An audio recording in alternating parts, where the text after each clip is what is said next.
వంట నూనె వాడకం అందరూ తగ్గించుకోవలసిన అవసరం ఎంతైనా ఉంది.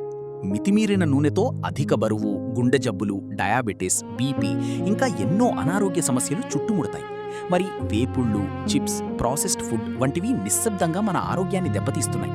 మనకు అత్యవసరమైన ఆర్సిడోనిక్, ఆల్ఫా-లినోలిక్, లినోలిక్ యాసిడ్ వంటి కొవ్వు ఆమ్లాలన్నీ వంట నూనెలు, కొన్ని రకాల పదార్థాలతోనే లభిస్తాయి. ప్రధానంగా అవిసె, చియా గింజలు, ఆక్రోట్లు, ఆవ నూనె, సోయా నూనె, కనోలా నూనెలతో అందుతాయి. కణాల ఆకృతి, మెదడు ఆరోగ్యం, జీవక్రియలకు ఈ కొవ్వు ఆమ్లాలు చాలా కీలకం.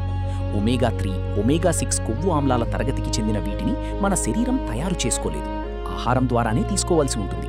అందుకే వీటిని అత్యవసర కొవ్వు ఆమ్లాలు అంటారు. ఇవి మంచి కొలెస్ట్రాల్, హెచ్డిఎల్ పెరగటానికి తోడ్పడతాయి. అంటే ఆహారం ద్వారా తగినంత నూనె తీసుకోకపోతే హెచ్డిఎల్ తగ్గే ప్రమాదం ఉంటుందన్నమాట. అయితే మితిమీరకుండా చూసుకోవటం చాలా ముఖ్యం. ఉదాహరణకు, ఇంట్లో 4 సభ్యులున్నట్లయితే రోజుకు 100 గ్రాముల నూనె కన్నా తక్కువ ఉండేలా చూసుకోవాలి. ఎందుకంటే నూనె మితిమీరితే అన్ని సమస్యలే. 1 గ్రాము నూనెలో 9 క్యాలరీల శక్తి ఉంటుంది.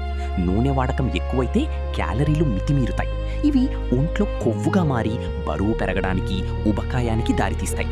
తద్వారా రక్తంలో గ్లూకోజ్ మోతాదులు పెరగడం, అధిక రక్తపోటు, అధిక కొలెస్ట్రాల్ ఇటువంటి వాటికి కారణమవుతాయి. ఫలితంగా గుండె జబ్బులు, డయాబెటీస్, కిడ్నీ జబ్బులు, పక్షవాతం, గురక వంటి సమస్యల ముప్పు పెరుగుతుంది. ఇంతకీ ఏ నూనె మంచిది?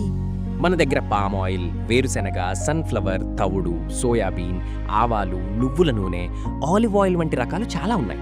తీర ప్రాంతాల్లో కొబ్బరి నూనె కూడా వాడుతుంటారు. నూనెలో సాచురేటెడ్ ఫ్యాట్ అంటే కొబ్బరి నూనె, palm oil, mono unsaturated fat అంటే తవుడు, ఆవ, ఆలివ్ నూనె, పాలీ అన్సాచురేటెడ్ ఫ్యాట్ ఉదాహరణకు పొద్దుతిరుగుడు, వేరుశెనగ, నువ్వుల నూనె అని 3 రకాలుంటాయి. ఈ నూనెలను మార్చి వాడుకోవాలి. అంటే వేరుశెనగ నూనె అయిపోయాక తవుడు నూనె, దాని తర్వాత పొద్దుతిరుగుడు నూనె, ఇలా ఒక నెలలో మార్చుకుంటూ వాడాలి. దీంతో అన్ని రకాల కొవ్వులు దాదాపు సమతులంగా లభిస్తాయి. ఇప్పుడు 2-3 నూనెలను కలిపి అమ్ముతుంటారు. అయితే కలిపిన నూనెల కన్నా మనం నూనెలను మార్చి వాడుకోవటం మంచిది. ట్రాన్స్ ఫ్యాట్లతో కూడిన వనస్పతి వంటి వాటికి దూరంగా ఉండటమే మంచిది. వంట నూనెలకు గది ఉష్ణోగ్రత వద్ద ఘన రూపంలో ఉండేలా వీటిని పాక్షిక హైడ్రోజనేషన్ ప్రక్రియతో తయారు చేస్తారు. ఇవి ఆరోగ్యానికి హానికరం. బేకరీ ఫుడ్స్, వేపుళ్ళు, ఫాస్ట్ ఫుడ్స్లో ట్రాన్స్ ఫ్యాట్స్ ఎక్కువగా ఉంటాయి. ఇలాంటి కొవ్వులు గల పదార్థాలతో చెడు కొలెస్ట్రాల్ పెరుగుతుంది, మంచి కొలెస్ట్రాల్ తగ్గుతుంది. కొన్ని దేశాల్లో ట్రాన్స్ ఫ్యాట్స్ను పూర్తిగా నిషేధించారు. ఇలాంటి దేశాల్లో గుండె జబ్బులు తగ్గిపోవటం గమనార్హం. మన దేశంలో మనకు అవసరమైన నూనెలో సుమారు 46% మాత్రమే ఉత్పత్తి అవుతుంది. మిగతాదంతా దిగుమతి చేసుకున్నది. ఇందులో పామాయిల్ దిగుమతి ఎక్కువ, దీనిలో కొవ్వు శాతం ఎక్కువ. అందుకే అధికంగా వాడితే హానికరంగా పరిణమిస్తుంది.